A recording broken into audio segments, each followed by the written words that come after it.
দলের মধ্যে যারা নেতৃবৃন্দ আছেন তাদেরকে এইসব এলাকার মধ্যে আজকে চাঁদাবাজ মাস্তান চক্র যারা প্রশাসনকে জিম্মি করে ফায়দা লুটতে চায়, দলের মধ্যে যারা নেতৃবৃন্দ আছেন তাদের কাছে বলে আপনারা নিজেরাই সৎ হন, চাঁদাবাজ মুক্ত হন, বলতে পারবেন।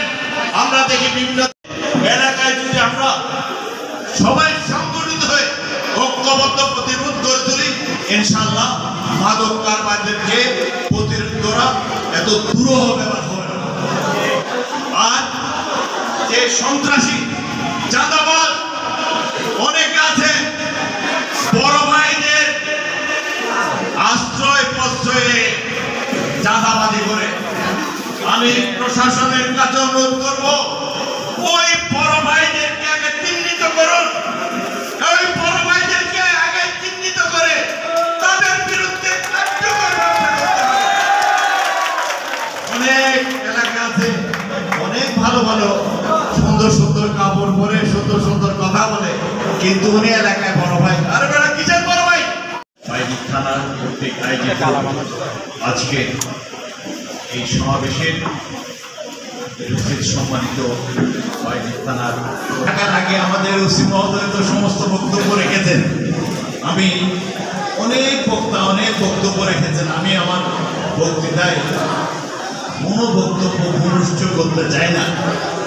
মূল কথা হচ্ছে মানুষের যে আশা আকাঙ্ক্ষা, 5ই আগস্টের বিপ্লবের পরে মানুষের যে আশা আকাঙ্ক্ষা, সেই আশা আকাঙ্ক্ষাকে আমাদেরকে ধারণ করতে হবে, ঠিক কিনা? সন্ত্রাস মুক্ত জীবন আমরা চাই না, চাঁদাবাজ মুক্ত জীবন চাই, মানুষ শান্তিতে থাকতে চাই। সেজন্য আপনাদেরকে বুঝতে হবে, এই বাইজিদ থানায় 4 লক্ষ মানুষের বসবাস, কিন্তু পুলিশ আছে কয়জন? পুলিশ আছে মাত্র 60 জন। আমি হিসাব করে দেখেছি, একজন পুলিশ আর জনগণ হয় 6666 জন। তাহলে তাদের পক্ষে এত বড় এলাকা নিয়ন্ত্রণ করা অত্যন্ত দুঃসাধ্য ব্যাপার। তারপরও তাদেরকে আমরা ধন্যবাদ দিতে হয়।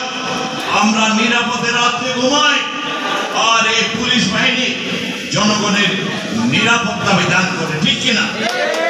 অনেকে অনেক কথা বলে, যখন একটা এলাকায় সংঘর্ষ সংঘটিত হয় তখন কিন্তু মানুষ পুলিশের শরণাপন্ন হয়, ঠিক কিনা? আর পুলিশ আসলে মানুষের মধ্যে একটা আস্থা সঞ্চার হয় যে হয়তোবা পুলিশ এসেছে, এখানে এখন আর সংঘর্ষ বিস্তার লাভ করবে। তাই সেজন্য বন্ধুরা আমার, যেসব এলাকার মধ্যে আজকে